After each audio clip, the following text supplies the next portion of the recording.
Back to my YouTube channel the family man.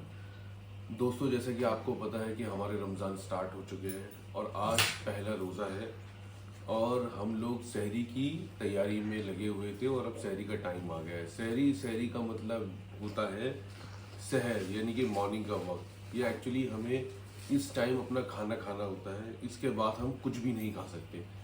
तो ये सहरी का जो वक्त होता है ये सूरज उगने से कुछ टाइम पहले होता है। तो आज जो सहरी के ख़त्म होने का वक्त है वो 5:30 है।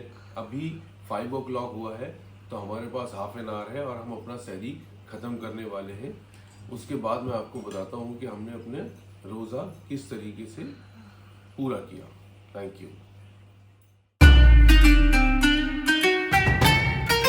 सहरी का वक्त ख़त्म हो चुका है, इसका मतलब अब हम रोज़ा इफ्तार तक ना तो कुछ खा सकते हैं और ना ही कुछ पी सकते हैं। अब टाइम है दिन की पहली नमाज फजर की नमाज का और मैं नमाज पढ़ने जा रहा हूँ। दोपहर के 12:30 हो चुके हैं, इसका मतलब रोज़े का आधा वक्त गुजर चुका है। अब हमारे पास सिर्फ 6 घंटे हैं। 6 घंटे के बाद रोज़ा इफ्तारी का यानी कि रोज़ा खोलने का टाइम हो जाएगा।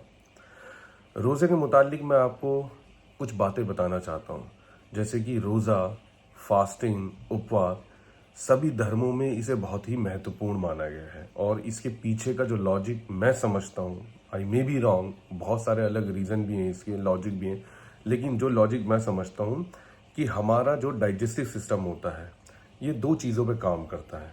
पहला, हमारे जो हमने खाना खाया है उसे डाइजेस्ट करने में, और दूसरा हमारी बॉडी को हील करने में। हमारी बॉडी को हील करने का मतलब जितनी भी इंटरनल प्रॉब्लम्स हैं, हमारा डाइजेस्टिव सिस्टम उसको ऑटोमेटिकली हील करता है। इसीलिए कहते हैं कि शरीर खुद का ही डॉक्टर होता है। और आपने देखा होगा ज़्यादातर डॉक्टर आपको एडवाइस करते हैं कि रात में 7 या 8 बजे के बाद खाना ना खाइए। उसका रीज़न ये होता है कि जब आप 7 से 8 बजे खाना खाते हैं तो आपके शरीर को मॉर्निंग तक, अगर आप 7 से 8 बजे ही मॉर्निंग में ब्रेकफास्ट करते हैं तो लगभग 10 से 12 घंटे का समय मिलता है, जिसमें बॉडी अपने आप को हील करती है और इंटरनल सिस्टम को इम्यून करती है। पुराने वक्त में अगर आप देखेंगे तो सभी धर्मों में जैसे ऋषि मुनि हुआ करते थे या फिर साधु संत हुआ करते थे, सूफी संत हुआ करते थे, ये कई कई महीनों तक, वर्षों तक ये फास्टिंग किया करते थे और इसी कारणवश ये बहुत ज़्यादा मेंटली स्ट्रांग होते थे, फिजिकली स्ट्रांग होते थे। यही रीज़न मुझे लगता है और इसी वजह से फास्टिंग को, उपवास को, रोज़े को, व्रत को सभी धर्मों में बहुत ही महत्वपूर्ण जगह दी गई है। अब टाइम हो चुका है आज की नमाज नंबर 2 का, यानी कि ज़ोहर की नमाज का। तो मैं अब ज़ोहर की नमाज़ पढ़ने जा रहा हूँ।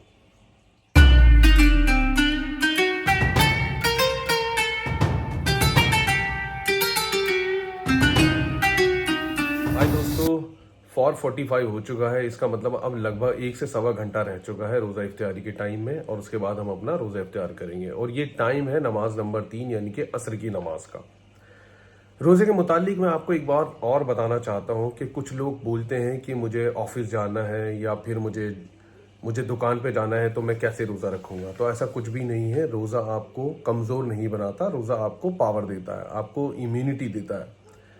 और रोज़े के अपने आप में बहुत अलग अलग फ़ायदे भी हैं, जैसे कि अगर आप रिलीजन की नज़र से देखें तो आप अपने अलमाइटी गॉड के सबसे करीब हैं, आप उसकी भक्ति में लीन हैं और उसका जितना सवाब और पुण्य वो आपको देता है उसका मैं एक्सप्लेन नहीं कर सकता, क्योंकि मैं बहुत छोटा आदमी हूँ ये बात कहने के लिए, क्योंकि वो वर्ड्स मेरे पास नहीं है कि जितना ज़्यादा आपको सवाब और पुण्य मिलता है।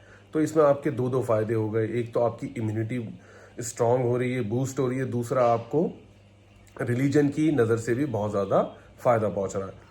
और मैं मानता हूँ कुछ लोगों के लिए ये थोड़ा टफ होता है, जैसे कि जो रिक्शा चालक हैं, रिक्शा चलाते हैं या फिर दिहाड़ी मजदूर हैं, उनके लिए थोड़ा चैलेंजिंग होता है क्योंकि उनको बहुत ज़्यादा फिजिकल स्ट्रेंथ की ज़रूरत होती है अपने काम के लिए। उनके लिए मैं मान सकता हूँ कि हाँ, ये थोड़ा सा टफ होता है। बाकी जो लोग नॉर्मल अपने ऑफिस जाते हैं या फिर शॉप पे बैठते हैं उनके लिए कोई टफ चीज़ नहीं है।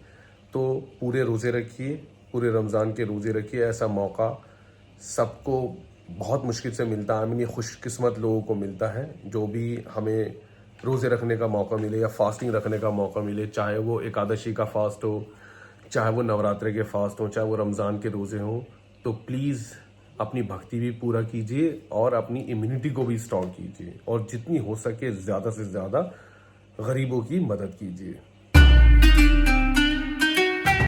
तो फाइनली अब इफ्तार का टाइम आ चुका है। अब लगभग 15 मिनट रह चुके हैं हमें अपना रोज़ा तोड़ने के लिए, यानी कि फास्ट ओपन करने के लिए। रोज़े की पूरी तैयारी हमने कर ली है और मैं आपको दिखाता हूं कि आज हमने अपने घर में क्या क्या तैयारी की है रोज़े की, क्या क्या खाने के पकवान बनाए। एक्चुअली पकवान नहीं, जो फ्रूट चाट हमने बनाई है और साथ में कुछ पकौड़े। तो ये पूरा खाना हमारे लिए तैयार है दोस्तों, और ये हमारा इंतज़ार कर रहा है कि जब जल्दी से अलमाइटी गॉड का ऑर्डर हो और हम ये सारा फूड खा जाएं। ये जो टाइम होता है, ये इसके बारे में कहा जाता है कि यहाँ पे हमने प्रेयर करनी होती है और जितनी भी हम प्रेयर करते हैं वो कबूल होती है, अलमाइटी गॉड से कबूल करते हैं। उसका रीज़न ये है कि हमारे आगे आप देख सकते हैं कि कितना अच्छा अच्छा पकवान यहाँ पे रखा हुआ है, मतलब खाने का सामान यहाँ पे रखा हुआ है, लेकिन फिर भी बिना ऊपर वाले की इजाज़त के हम भूखे भी हैं तब भी इसे हाथ नहीं लगाएंगे, हम नहीं खाएंगे। इसलिए कहा जाता है कि ये बहुत ही अच्छा वक्त होता है, कबूलियत का वक्त होता है और इसमें ज़्यादा से ज़्यादा प्रेयर करनी चाहिए ताकि हमारी वो सारी प्रेयर्स कबूल हो सकें।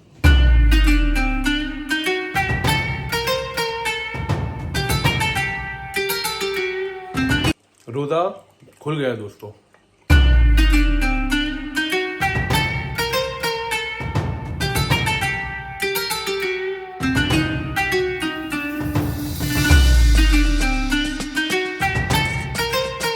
इफ्तार हो चुका है और अब है वक्त नमाज नंबर 4 यानी कि मगरिब की नमाज का। A few moments later. दोस्तों मगरिब की अजान हो चुकी, नमाज हमने पढ़ ली, रोज़ा हमने खोल लिया है और अब है चाय टाइम, क्योंकि रोज़े के बाद चाय पीने का अपना ही मज़ा है, अमेजिंग। तो इसके बाद अब हमारा वक्त होने वाला है इशा की नमाज का, और उसके बाद इशा की हमारी 5वीं नमाज है। उसके बाद हम साथ में पढ़ेंगे तरावी। तरावी हमारे जो हाफिज साहब होते हैं वो हमारी होली बुक कुरान जो है उसे बिना देखे उसको पूरा पढ़ते हैं नमाज की फॉर्म में, और ये 7 दिन, 3 दिन, 10 दिन, 20 दिन, 29 दिन इस तरीके में मुकम्मल किया जाता है। अलग अलग हाफिज साहब अपने हिसाब से, कोई 7 दिन की तरावी सुनाता है, कोई 15 दिन की, कोई 20, कोई 29 दिन की तरावी पढ़ते हैं और हम लोग उनके पीछे तरावी सुनते हैं। और तरावी सुनने के बाद फिर हमारा रोज़ा पूरा हो जाता है आज का। दोस्तों रात के 11 बज रहे हैं और मैं अभी अभी अपने घर आया हूँ इशा की नमाज अता करके और तरावी की नमाज अता करके। अब या तो खाना खा लो अगर भूख लगी है, और या फिर सो जाओ, क्योंकि आपको सहरी में दोबारा उठना है 5 o'clock। तो ये हमारा रूटीन अगले 29 या 30 दिन ऐसे ही चलता रहेगा, डिपेंडिंग ऑन ईद का चांद। अगर 29 दिन का चांद होगा तो 29 रोज़े होंगे, और अगर 30 दिन का चांद होगा तो 30 रोज़े होंगे। आई होप कि आपको ये वीडियो इन्फॉर्मेटिव लगा होगा। अगर इन्फॉर्मेटिव लगा है तो आपको पता है कि आपको क्या करना है। And thanks for watching my video. तो हंसते रहिए और मुस्कुराते रहिए, क्योंकि हंसना और मुस्कुराना ही जीवन है। Thank you, bye bye, good night.